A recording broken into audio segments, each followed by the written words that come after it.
సమూయేలు రెండవ గ్రంథాన్ని మనం ధ్యానం చేసినప్పుడు ఒక విషయాన్ని నేను మీకు జ్ఞాపకం చేసుకున్నది అదేంటంటే, దావీదుకి దేవుడు తోడై ఉండి దావీదుతోటి దేవుడు ఒక మాట చెప్తాడు.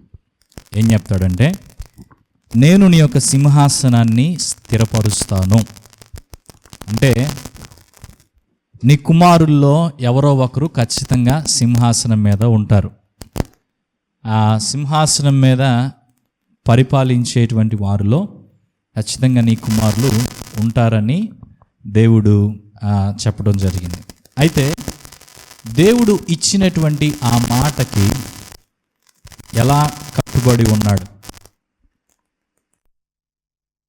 దేవుడు ఇచ్చిన ఆ మాటకి తాను ఎలా కట్టుబడి ఉన్నాడు? ఏ విధంగా దావీదు యొక్క సింహాసనాన్ని దేవుడు స్థిరపరిచాడు అనేదాన్ని మనకి వివరించే గ్రంథమే రాజుల మొదటి గ్రంథం. రాజుల మొదటి గ్రంథం ఇది ఈ రాత్రి మనం ధ్యానం చేయబోయే పుస్తకం. ఓకే, రాజుల రెండవ గ్రంథంలో కూడా ఈ అంశం కొనసాగుతుంది, కానీ ప్రాముఖ్యంగా రాజుల మొదటి గ్రంథాన్ని ఈ రాత్రి చూద్దాం. ఈ గ్రంథంలో మొత్తం మనకి 22 అధ్యాయాలు ఉన్నాయి. ఈ 22 అధ్యాయాలని మనం సులభంగా గుర్తుంచుకోవటానికి 2 భాగాలు చేయవచ్చు. 1 నుండి 11 అధ్యాయాలు ఒక భాగం, 12 నుండి 22 అధ్యాయాలు ఇంకో భాగం. ఓకే, 1 నుండి 11 అధ్యాయాలు ఒక భాగం, 12 నుండి 22 అధ్యాయాలు మరొక భాగం. ఈ 1 నుండి 11 అధ్యాయాల్లో మనం ఏం చూస్తామంటే ఐక్య రాజ్యం అనేది చూస్తాం.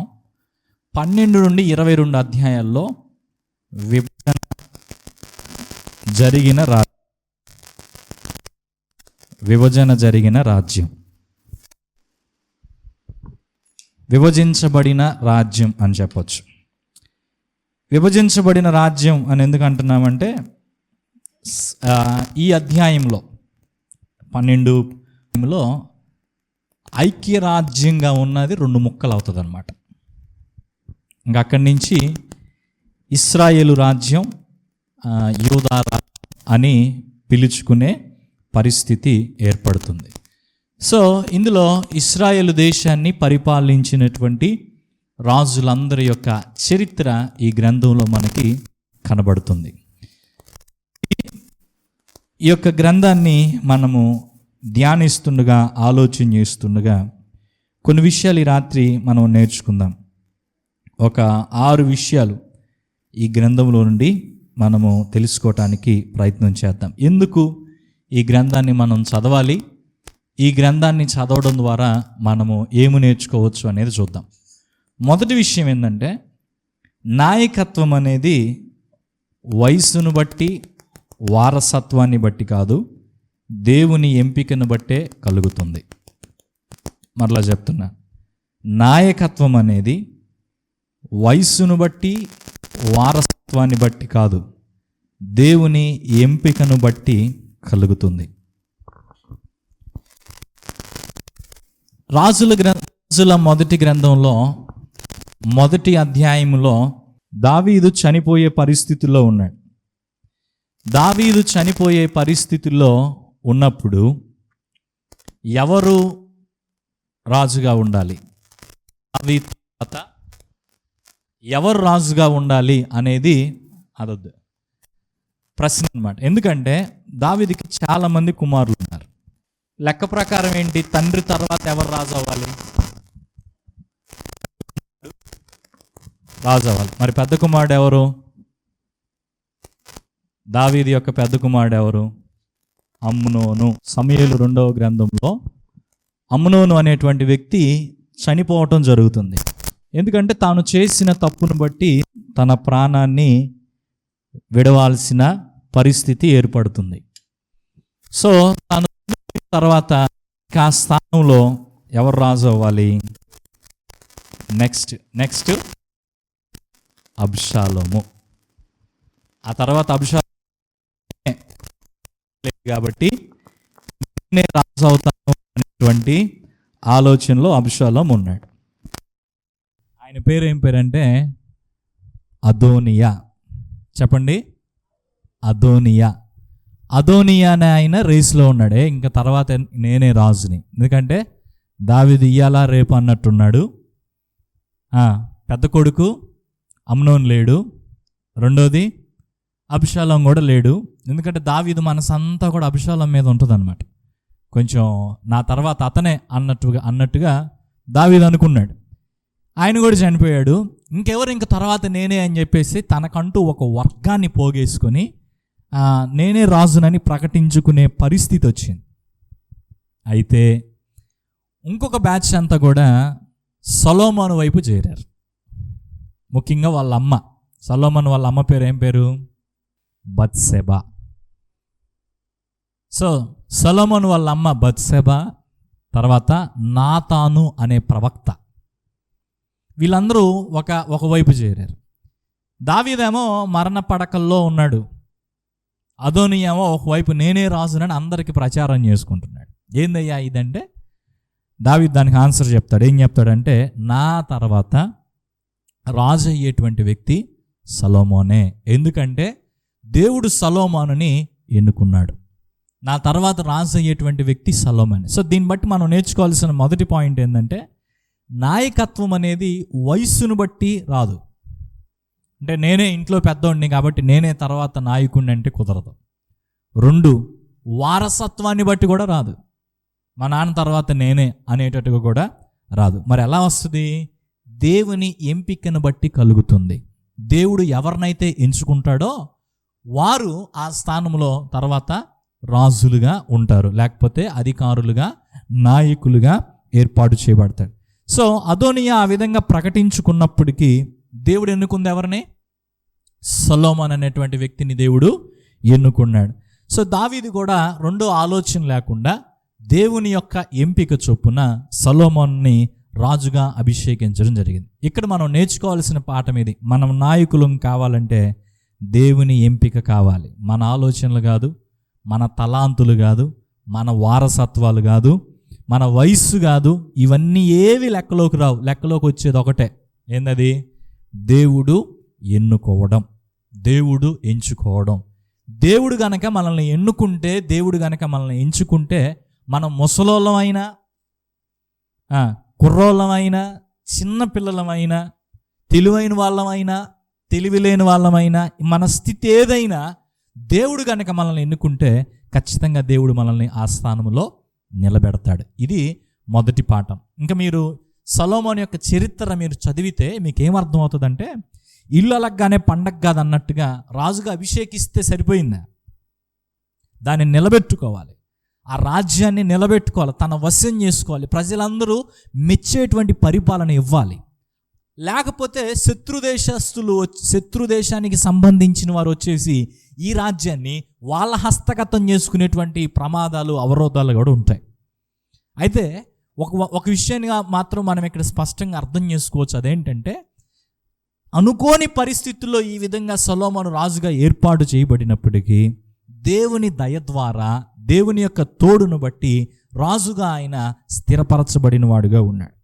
ఇది మొదటి సంగతి. ఇక రెండో విషయం ఏంటంటే, ఆరంభాలు ఎలా ఉన్నా ముగింపు మంచిగా ఉండేటట్టు చూసుకోవాలి. ఇది చాలా గొప్ప పాఠం, ప్రతి ఒక్కరూ నేర్చుకోవాల్సినటువంటి పాఠం. చాలామందికి ఎలా ఉంటుందంటే, ఆరంభాలు చాలామందికి మంచిగా ఉండవు. నాకు తెలిసినంతవరకు గొప్ప గొప్ప పనులన్నీ కూడా మొదలుపెట్టినప్పుడు అవి ఎగతాళి చేయబడే పనులుగా ఉంటాయి. వాడు కూడా చేసేవాడైనా అనేటట్టుగా ఉంటుంది అన్నమాట. తృణీకరించబడినట్టుగా ఉంటాయి. గొప్ప స్థానానికి వెళ్ళిన చాలామంది జీవితాలు మొదట్లో తీసేసినట్టుగా, కించపరిచే విధంగా కొన్ని విధానాలు ఉంటాయి అన్నమాట ప్రారంభంలో. కానీ వాళ్ళు రాను రాను ఒక దశకు వచ్చేసరికి, లేదా ముగింపుకి వెళ్ళేసరికి చక్కని ముగింపును కలిగినటువంటి వారుగా ఉంటారు. సో మన యొక్క ప్రారంభాలు పేదరికంలోనో, మన ప్రారంభాలు పాపంలోనో, మన ప్రారంభాలు చెడ్డ విధానంలోనో, ఇలా మన ప్రారంభాలు చేత కాకుండానో, ఇలా ఏ రకంగా అయినా మన ప్రారంభాలు ఉండొచ్చు. కానీ మన యొక్క ప్రారంభాలు అలా ఉన్నప్పటికీ ముగింపు మాత్రం అలా ఉండకూడదు. అదే నేను చెప్పే మాట. ఆరంభాలు ఎలా ఉన్నా, అవి మంచిగా ఉండని, చెడ్డగా ఉండని, కానీ ముగింపు మాత్రం మంచిగా ఉండేటట్టుగా చూసుకోవాలి. అయితే కొంతమంది జీవితాలు ఇందుకు భిన్నంగా ఉంటాయి. దేనికి భిన్నంగా ఉంటాయి? నేను చెప్పిన మాట ఏంది? కొంతమందికి ఆరంభాలు బాగుండవు, కొంతమంది చివరికి వచ్చేసరికి చాలా బాగుంటుంది. కొంతమంది జీవితాలు ఎందుకు భిన్నం అంటే, వీళ్ళు ఎట్లా ఉంటుంది, ఫస్ట్ చాలా బాగుంది, వాళ్ళనే అంటారు కొన్నిసార్లు ఆరంభ సూర్యులు అంటారు. వారి యొక్క ఆరంభాలు చాలా బాగుంటాయి, కానీ ముగింపు ఎలా ఉంటుంది? విషాదాన్ని కలిగించేదిగా, భయాన్ని కలిగించేదిగా ముగింపు అనేది ఉంటుంది. అర్థమైందా?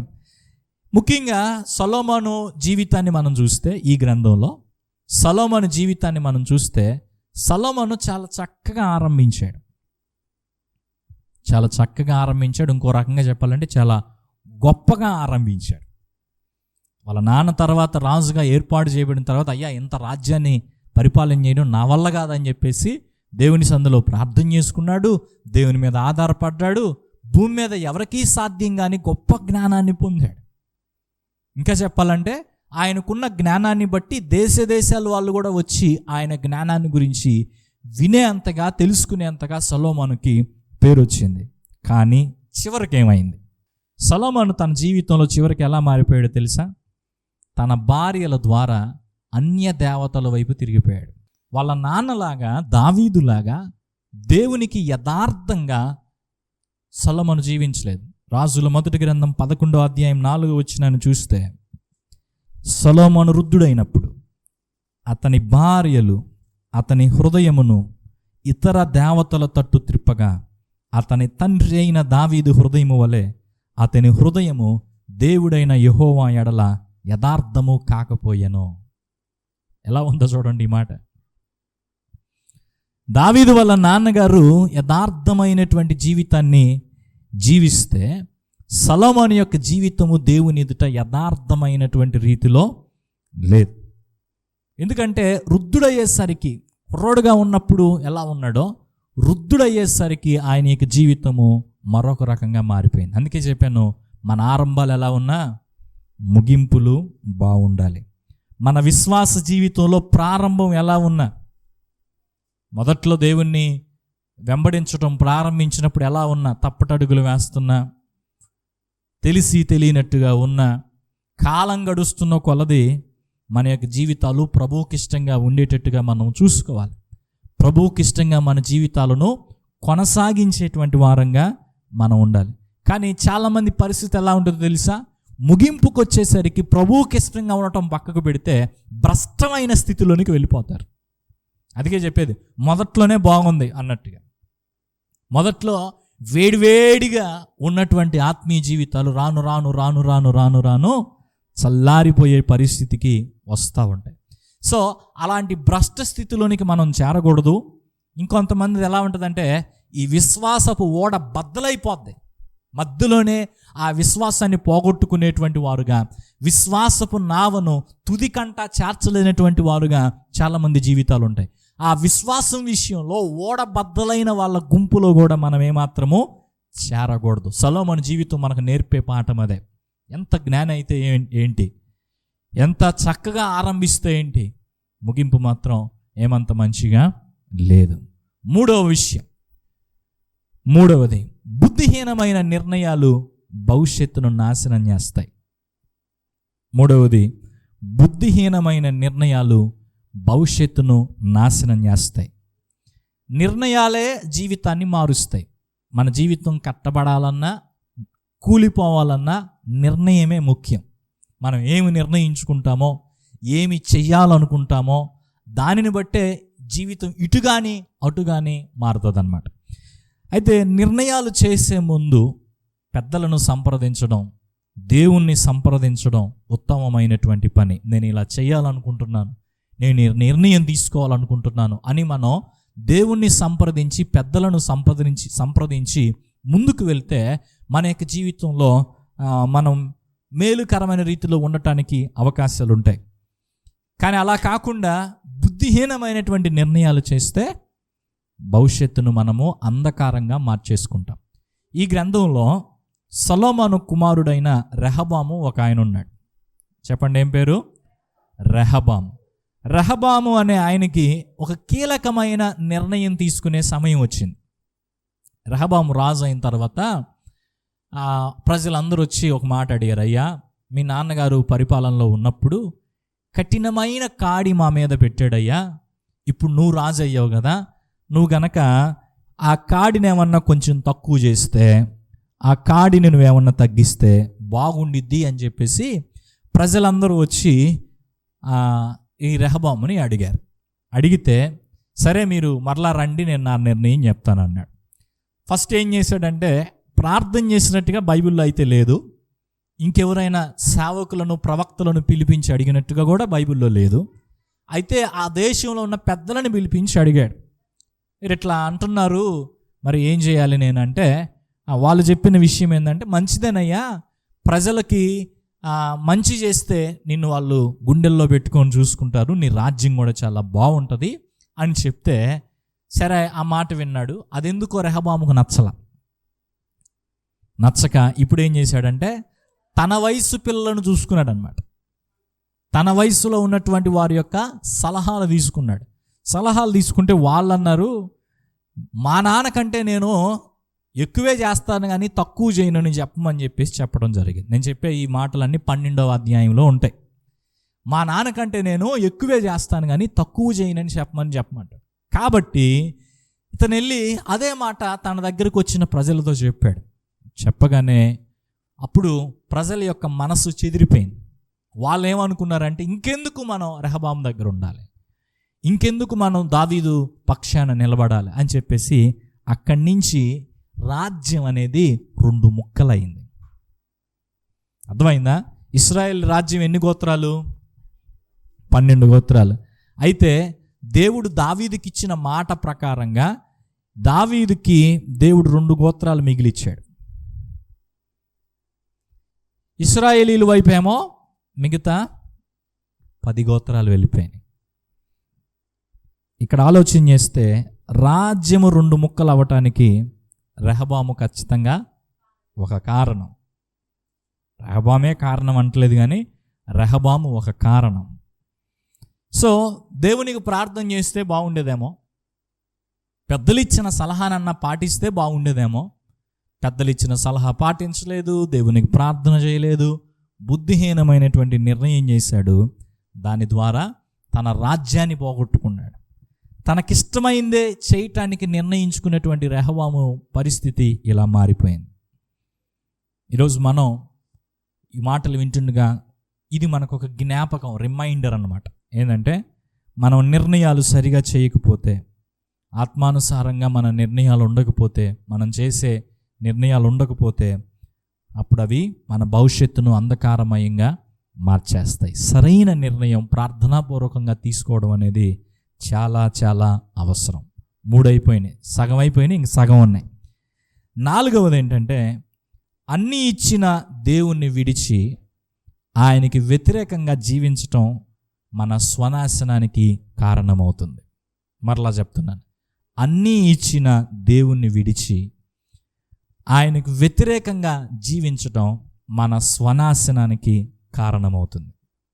ఇక్కడ రెహబాము తీసుకున్నటువంటి నిర్ణయాన్ని బట్టి ఏం జరిగిందో తెలుసా? రాజ్యము 2 ముక్కలైంది.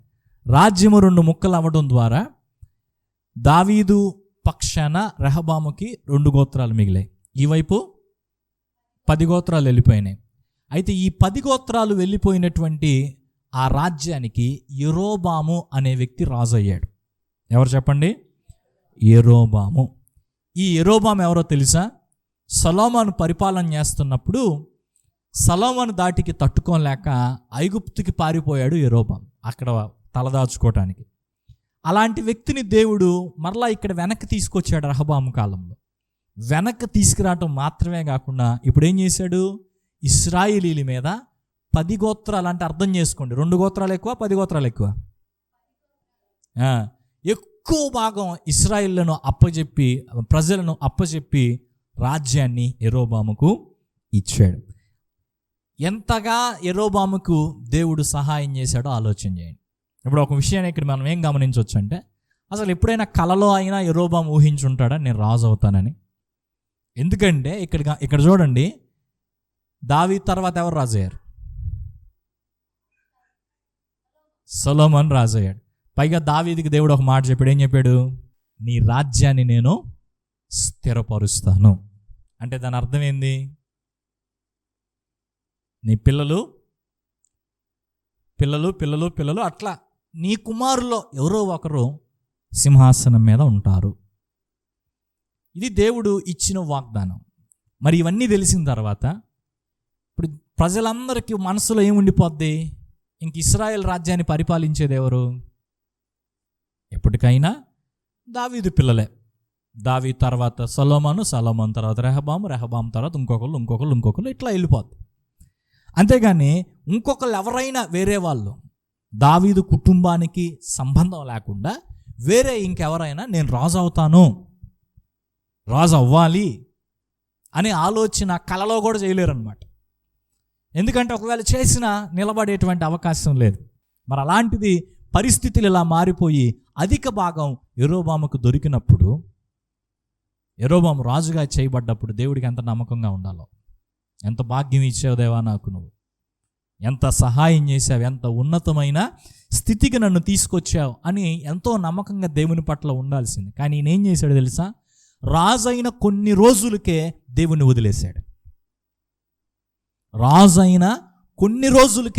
వదిలేశాడు. ఇంకొకటి, ఆయన వదిలేయటమే కాకుండా ఇశ్రాయేలు ప్రజలు కూడా దేవుణ్ణి వదిలేసేటట్టుగా నిర్ణయాలు తీసుకున్నాడు. ఎలా సింపుల్గా మీకు అర్థం అవడానికి ఒక మాట చెప్పాలి. ఏంటంటే, వీళ్ళు ఇశ్రాయేలుకు పండగలు ఉన్నాయి కదా, 7 పండగలు ఉన్నాయి. ఈ 7 పండగల్లో 3 పండగలకి ఖచ్చితంగా యెరూషలేముకి వెళ్ళి ఆరాధన చేయాలి. అది ఎక్కడుంది? రెహబాము రాజ్యంలో ఉంది. దీన్నేమో దక్షిణ రాజ్యం అని, దీన్నేమో ఉత్తర రాజ్యం అని పిలుస్తారు. యూదా రాజ్యం అని, ఇశ్రాయేల్ రాజ్యం అని పిలుస్తారు. సో ఇప్పుడు ఈ యొక్క దక్షిణ రాజ్యంలో, యూదా రాజ్యంలో ఆ ప్రాంతం ఉంది. అక్కడికి వెళ్ళి సొలొమోను నిర్మించినటువంటి దేవాలయంలో ఆరాధన అనేది జరగాలి. అయితే గమనించండి ఈ విషయం. అయితే ఆ ఆరాధనకు, ఆ పండగలకు వెళ్ళొస్తూ ఉంటే ఈ ప్రజల మనసు మారిపోయిద్దామో అందుకని చెప్పి ఏం చేశాడంటే, మీరు అక్కడ దాకా ప్రయాసపడి వెళ్ళి పండగలో పాల్గొనాల్సిన అవసరం లేదు, ఇక్కడే మీరు ఆరాధన చేయండి అని చెప్పేసి 2 ప్లేసుల్లో 2 బంగారపు దూడలు పెట్టేసి మీరు అక్కడ దాకెళ్ళి ఆరాధన చేసేందుకు ఇక్కడే వీటిని ఆరాధన చేయండి అని చెప్పేసి వాళ్ళను ఆ రీతిగా ప్రోత్సహించాడు విగ్రహారాధన. ఈ ప్రజలు కూడా దేవుణ్ణి వెంబడించడం మానేసి విగ్రహారాధన వైపు తిరిగిపోయిన వారుగా ఉన్నారు. అందుకే నేనేమన్నానంటే, తను దేవుణ్ణి వదిలేశాడు. రెండోది, ప్రజలందరూ కూడా దేవుణ్ణి వదిలిపెట్టడానికి, దేవునికి దూరం అవటానికి ఒక రకంగా యెరోబాము కారణమయ్యాడు. ఇలా జరిగినప్పుడు, ఇలా ప్రవర్తించిన ఏ వ్యక్తికైనా జరిగేది ఏంటంటే, ఇప్పుడు చూడండి, సౌలు ఇలాగే ప్రవర్తించాడు. రాజు అయిన తర్వాత కొన్నాళ్ళకే దేవుని వదిలేశాడు. మరి సౌలు తర్వాత యోనాతాను రాజు అయ్యాడా? సౌలు కుటుంబం ఏమైనా రాజ్యంలో నిలబడిందా? యెరోబాము పరిస్థితి కూడా అంతే. యెరోబాము తర్వాత ఆయన యొక్క కుమారుడు అంతే, అక్కడతోనే పరిపాలన ఆగిపోయింది. ఇంక తర్వాత వేరే వాళ్ళు ఎవరో వచ్చి ఆ యొక్క రాజ్యాన్ని తీసుకున్నారు తప్ప దావీదుకున్నటువంటి వాగ్దానాన్ని యెరోబాము పొందుకోలేకపోయాడు. నీ సంతానము రాజ్యం మీద స్థిరపరచబడిద్దని కానీ, నీ తర్వాత నీ పిల్లలు తరతరాలకు పరిపాలిస్తారని కానీ వాగ్దానాన్ని పొందుకోలేకపోయాడు. కారణం ఏంటి? అన్నీ ఇచ్చిన దేవుణ్ణి విడిచిపెట్టి ఆయనకు వ్యతిరేకంగా జీవించటాన్ని బట్టి తన స్వనాశనాన్ని తాను తెచ్చుకున్నవాడుగా ఉన్నాడు. ఇది 4వ విషయం. 5వది, విశ్వాసము విధేయత విపత్కర పరిస్థితుల్లోనూ సజీవంగా నిలుపుతుంది. విశ్వాసము విధేయత విపత్కర పరిస్థితుల్లో కూడా సజీవంగా నిలుపుతుంది. కొంతకాలం గడిచిన తర్వాత ఈ గ్రంథంలో మనం ఏం చూడొచ్చు అంటే, ఆహాబు అనే రాజు పరిపాలిస్తున్నప్పుడు కరువు వచ్చింది. ఏమొచ్చింది? ఎన్ని సంవత్సరాలు తెలుసా? 3 సంవత్సరాలకు పైగా కరువు వచ్చింది. సరే 3 సంవత్సరాలు అనుకుందాం. కరువు వస్తే కరువులో ఎలా ఉంటుంది? విచ్చలవిడిగా ఖర్చు పెట్టుకుంటామా? జాగ్రత్తగా వాడుకుంటాం. ఉన్న సరుకులు వనరులు జాగ్రత్తగా వాడుకుంటాం. అయితే ఆ కరువు సమయంలో ఏలియా అనే ప్రవక్త సారేపతు అనే ఊరికి వెళ్ళాడు. ఎక్కడికి? సారేపతు అనే ఊరికి వెళ్ళాడు.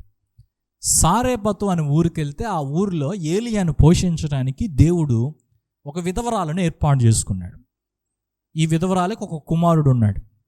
ఆమెను చూచి ఏలియా అంటాడు, నువ్వు వెళ్ళి నాకు ఒక 2 రొట్టెలు, ఫస్ట్ నీళ్లు తీసుకురా అన్నాడు. ఆమె నీళ్లు తీసుకురావడానికి వెళ్తా ఉంటే, ఆ నీళ్ళే కాదు, నీళ్ళతో పాటు 2 రొట్టెలు చేసుకొని రా అన్నాడు. ఆమె ఎందుకు వచ్చిందంటే కట్టెలు ఏరుకోవడానికి వచ్చింది. కరువు రోజులు కదా, వాళ్ళ ఇంట్లో పిండి లేదు, కొంచెం పిండి ఉందంట, కొంచెం నూనె ఉందంట. ఈ కొంచెం పిండితోటి కొంచెం నూనెతోటి ఒక రొట్టె వచ్చింది. అది చేసుకొని తల్లి బిడ్డ చెరిసగం తిని చచ్చిపోదాం, ఇంకా అంత మించి ఏం చేస్తాం, కరువు రోజులు కదా అని అనుకొని కట్టెలు ఏరుకోవటానికి ఆ తల్లి అక్కడికి వచ్చింది. ఆమెను చూసి ఏలియా అంటాడు, నీళ్ళు తీసుకురమ్మన్నాడు. వెళ్తా ఉంటే మళ్ళీ అంటాడు, నువ్వు వెళ్ళి 2 రొట్టెలు చేసిరమ్మన్నాడు. ఇక ఆమె చెప్పింది, ఇక దాచుకోలేక చెప్పింది, అయ్యా మా ఇంట్లో పరిస్థితి ఇది, 2 రొట్టెలు కాదు కదా, 1 రొట్టెకే పిండి లేదు. ఇది ఇందుకు వచ్చాను నేనంటే ఏలియా అంటాడు, నా మాట విని నేను చెప్పినట్టుగా చేయి, నీ తొట్టిలో పిండి అయిపోదు, ఆ బుడ్డిలో నూనె అయిపోదు అన్నాడు. అయితే అదే మాట ప్రకారంగా ఆమె విశ్వాసం ఉంచి, ఏలియా చెప్పిన మాట ప్రకారంగా విశ్వాసం ఉంచి ఏలియా మాటకు విధేయత చూపిస్తూ ఆమె వెళ్ళి చక్కగా రొట్టెలు చేసుకొని వచ్చింది. నిజంగానే ఏలియా చెప్పినట్టుగానే ఎన్ని రోజులైతే కరువు ఉందో అన్ని రోజుల పాటు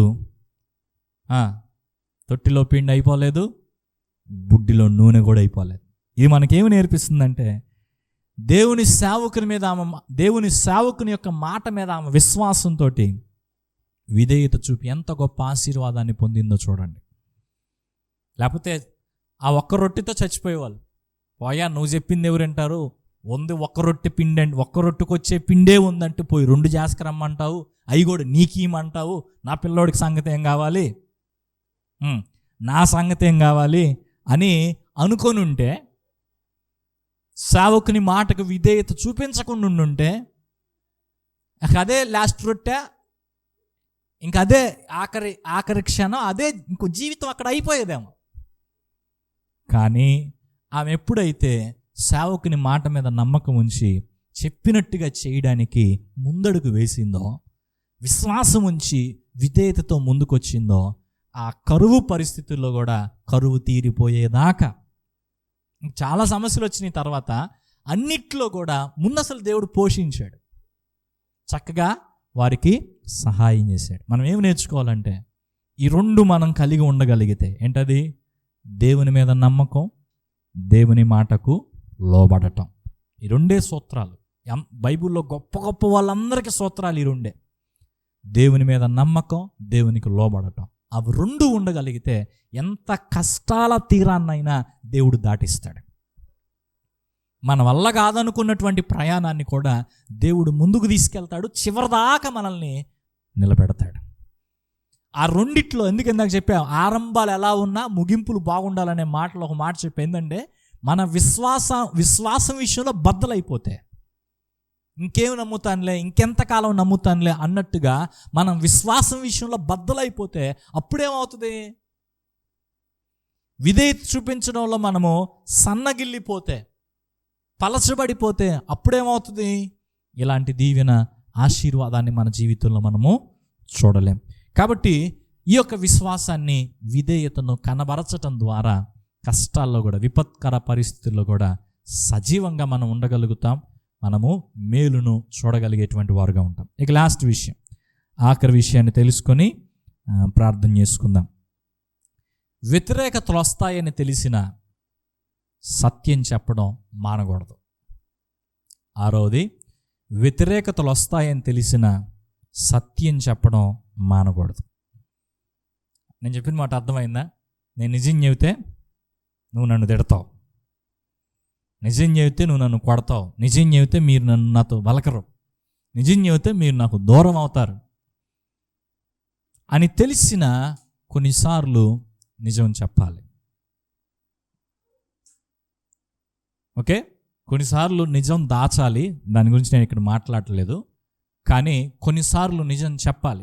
ముఖ్యంగా వ్యతిరేకతలు వస్తాయని నిజాన్ని మనము దాచిపెట్టకూడదు. సరే, ఆహాబు అనేటువంటి రాజు పరిపాలిస్తున్న కాలంలో జరిగిన మరొక సంఘటన నేను చెప్పే ఈ సందర్భం, ఇందాక సారేపతు వెధవరాల సందర్భం రాజుల మొదటి గ్రంథం 17వ అధ్యాయంలో మనం చూడవచ్చు. ఇప్పుడు చెప్పే సందర్భం ఇక ఆఖరి అధ్యాయం 22వ అధ్యాయం. 22వ అధ్యాయంలో నేను చెప్పే సందర్భం ఉంటుంది. ఓకే, ఆహాబు అనేటువంటి ఇశ్రాయేలు రాజు పరిపాలిస్తున్నటువంటి దినాల్లో మీకాయా అనే ఒక ప్రవక్త ఉండేవాడు. చెప్పండి, మీకాయా అనేటువంటి ఈ ప్రవక్త దేవుని పక్షంగా సత్యాన్ని బోధించేటువంటి ప్రవక్త. దేవుని పక్షంగా సత్యాన్ని బోధించేటువంటి ప్రవక్త. ఎవరికీ భయపడకుండా ఉన్నది ఉన్నట్టుగా చెప్పడం ఈయనకు అలవాటు. ఎవరికి ఎవరైనా రాజు అయినా ఎవరైనా భయపడకుండా ఉన్నది ఉన్నట్టుగా చెప్పేటువంటి అలవాటు ఈయనకుంది. అయితే ఈ ఆహాబ్ అనేటువంటి వ్యక్తి యెజెబెలు అనే తన భార్యతో కలిసి చెయ్యని చెడ్డ పని అంటూ లేదనమాట. చెడ్డ కార్యాలన్నీ ఇశ్రాయేల్ దేశం చెడ్డ కార్యాలన్నీ చేస్తూ ఇశ్రాయేల్ దేశాన్ని పాడు చేస్తూ వచ్చారు. అందుకే వాళ్ళ రోజుల్లో కరువు వచ్చింది. అందుకే వాళ్ళ రోజుల్లో 3.5 సంవత్సరాల పాటు అసలు వర్షమే కురవల. అది కరువు అంటే, వాన చుక్కబడల 3.5 సంవత్సరాల పాటు. ఓకే, సో అలాంటి రాజు యొక్క పరిపాలనలో దేవుని దగ్గర నుంచి ఒక మాట వచ్చిందంటే ఏం మాట వచ్చిద్ది? నీకంతా మంచి జరిగిద్ది, నీకంతా మేలు జరిగిద్ది అని దేవుడు మాట్లాడతాడు. అప్పుడు ఏం మాట్లాడతాడు? నీ జీవితాన్ని మార్చుకోమని మాట్లాడతాడు, నీ ప్రవర్తన మార్చుకోమని మాట్లాడతాడు. కొన్ని కఠినమైన రీతిలో దేవుడు చెప్పే మాటలు ఆ సందర్భాల్లో ఉంటాయి. హెచ్చరించేటువంటి మాటలు ఆ యొక్క సందర్భాల్లో దేవుడు తన ప్రవక్తలకు, తన సేవకులకు అందించేటువంటి వాడుగా ఉంటాడు. ఎందుకంటే వీళ్ళు దేవునికి కోపం రేపుతున్నారు కనుక ఆ కోపాన్ని వ్యక్తపరిచేది ఎలాగా? ప్రవక్తల ద్వారా. ప్రవక్తల యొక్క నోట్లో నుండి ఆ యొక్క దేవుని కోపం అనేది వ్యక్తమవుతుంది. సో అప్పుడు కూడా ఈయన ఏం చేసేవాడంటే దాచుకోకుండా ఆ విషయాన్ని తెలియపరిచాడు. అయితే ఈయన ఇట్లా చెప్తున్నాడు కాబట్టి జాగ్రత్తగా వినండి ఈ మాట. ఉన్నదున్నట్టుగా చెప్పే మనుషుల మీద, కొట్టినట్టు మాట్లాడే మనుషుల మీద, దాచుకోకుండా మాట్లాడే మనుషుల మీద, మనకి వ్యతిరేకంగా మాట్లాడే మనుషుల మీద మనకి వేరే వేరే అభిప్రాయాలు ఉంటాయి. అలా అంతేలే, ఆయన అంతేలే, ఎప్పుడు అదే చదువుతాడు, ఎప్పుడు నాకు వ్యతిరేకంగానే చదువుతాడు, ఎప్పుడు నన్ను అసలు మెచ్చుకుందే లేదు, నన్ను ఎప్పుడు తిడతానే ఉంటాడు, ఇలా భావిస్తాం. ఈ ఆహాబ్ అనే రాజు కూడా మీకాయా అనే ప్రవక్త విషయంలో అదే పెట్టుకున్నాడు. ఇతను వచ్చాడంటే చెడ్డదేరా చెప్పేది, మంచిది ఒక్క మాట కూడా చెప్పడం అన్న మనసు ఏర్పాటు చేసుకున్నాడు. వీళ్ళు ఒక యుద్ధానికి వెళ్ళాలనుకున్నారు. ఆ 22వ అధ్యాయంలో యుద్ధానికి వెళ్ళాలనుకొని, సరే మేము యుద్ధానికి వెళ్తే గెలుస్తామా గెలవమా అని చెప్పి వాళ్ళు ప్రవక్తలు కొంతమంది ఉన్నారు అక్కడ. ఆ ప్రవక్తలను అడుగుతూ ఉంటే వాళ్ళు చెప్తున్నారు, రాజా నువ్వు యుద్ధానికి వెళ్తే గెలుస్తావు రాజా, మొత్తాన్ని నువ్వు జయిస్తావు రాజా అని చెప్పేసి చెప్తా ఉన్నారు. చెప్తా ఉంటే ఈ ఆహాబ్ అనే రాజుతోటి ఈయన చెడ్డాడు యెహోషాపాతు అని ఇంకొక మంచి ఆయన ఉన్నాడు. ఆయన ఉండి అంటాడు, వీళ్ళు కాకుండా ఇంకెవరు ప్రవక్తలు లేరా మనం అడగటానికే అంటాడు. అని అంటే ఒకడున్నాడు, ఆయన్ని ఎప్పుడు పిలిపించినా నా గురించి చెడే చెప్తాడు తప్ప మంచి చెప్పడు అంటాడు. యెహోషాపాతు ఉండి అట్ట అనకూడదయ్యా, పిలిపించి ఆయన్ని చూద్దాం దేవుడు ఏం చెప్తాడో తెలుసుకుందామని అంటే, సరే ఒక అతను పంపించాడు, సిద్కియా అని ఆయన పంపించాడు. పోయి మీకాయని తీసుకురా. ఇతనేం చెప్తాడో తెలుసా? మేమందరం రాజు గెలుస్తారని చెప్తున్నాం, నువ్వు కూడా అదే చెప్పు. ఇంకొకటి చెప్పమాక, మేమందరం రాజు గెలుస్తారని చెప్తున్నాం, నువ్వు కూడా అదే చెప్పు, ఇంకొకటి చెప్పమాక అని చెప్పి ఈయన మీద ఒత్తిడి. వచ్చిన తర్వాత అడిగితే ఏంటి మేము యుద్ధానికి వెళ్తున్నాం గెలుస్తావా అంటే అదే చెప్పమన్నాడుగా. ముందు ఆ మాట చెప్పాడు. రాజా మీకు విజయం కలిగిదేనంటే నిజం చెప్పు మాకు అని అంటే అప్పుడు చెబుతాడు. ఏం చెప్పమంటావు? నీ భార్య చేసే పనులు ఎట్టున్నాయి, నువ్వు చేసే పనులు ఎలా ఉన్నాయి, నువ్వు ఎలా గెలుస్తావు యుద్ధానికి పోతే? నువ్వు యుద్ధం నుంచి తిరిగి వస్తే దేవుడు నా ద్వారా మాట్లాడలేదు, గుర్తుపెట్టుకో అన్నాడు. నువ్వు చచ్చిపోతావు యుద్ధంలో, యుద్ధం నుంచి నువ్వు తిరిగి రానే రావు అని చెప్పి ఖండితంగా చెప్పాడు. అయితే ఆ మాట చెప్తే వెంటనే రాజు ఏం చేసేది తెలుసా? నేను యుద్ధం నుంచి మళ్ళా తిరిగి వస్తాను, అప్పుడు దాకా ఈయన తీసుకెళ్ళి జైల్లో వేయండి, అప్పుడు దాకా ఈయన తీసుకెళ్ళి జైల్లో వేయండి, సరిగ్గా అన్నం పెట్టమాకండి అని చెప్పి వెళ్ళిపోయాడు. జాగ్రత్తగా గమనండి ఈ మాట. వ్యతిరేకతలు వస్తాయి అనుకుంటే మనం ఏం చేస్తాం? ఇప్పుడు ఎందుకులే ఆ మనిషితోటి గొడవ, ఇప్పుడు ఎందుకులే నాకు వాళ్ళు దూరం అవుతారేమో అని అనుకొని మనం దాన్ని చెప్పటం మానేస్తాం. కానీ మీకాయ అనే ప్రవక్త ఏమి నేర్పిస్తున్నాడు? వ్యతిరేకతలు వస్తాయని తెలిసిన ఆయన మాత్రం సత్యాన్ని చెప్పడం మానుకోలేదు. సమస్యలు ఎదురవుతాయని మనకు తెలిసిన సత్యాన్ని చెప్పడం మనం మానుకోకూడదు. అది మనం ఈ నుంచి నేర్చుకోవాల్సినటువంటి పాఠం. 6 విషయాలు ఒకసారి జ్ఞాపకం చేసుకొని ప్రార్థన చేసుకుందాం. 1, నాయకత్వం అనేది వయసును బట్టి వారసత్వాన్ని బట్టి కాదు, దేవుడు ఎంచుకుంటే కలిగిద్ది. దేవుడి ఎన్నిక అనేది చాలా ముఖ్యం. 2వ మాట, ఆరంభాలు ఎలా ఉన్నా ముగింపులు మాత్రం మంచిగా ఉండేటట్టుగా చూసుకోవాలి. ఆరంభ సూర్యులంగా మిగిలిపోకూడదు. ఎంత బాగా చేశారా అన్నట్టు ఉండకూడదు, కానీ ఎంత చక్కని ముగింపును మనము కలిగి ఉన్నాం, అది చాలా ముఖ్యం. 3వది, బుద్ధిహీనమైనటువంటి నిర్ణయాలు భవిష్యత్తును నాశనం చేస్తాయి. బుద్ధిహీనమైనటువంటి నిర్ణయాలు చేస్తే భవిష్యత్తు నాశనం అవుతుంది.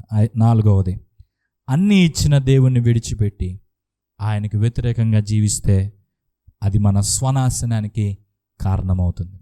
5వది, విశ్వాసము, విధేయత విపత్కర పరిస్థితుల్లో కూడా సజీవంగా నిలబెడుతుంది.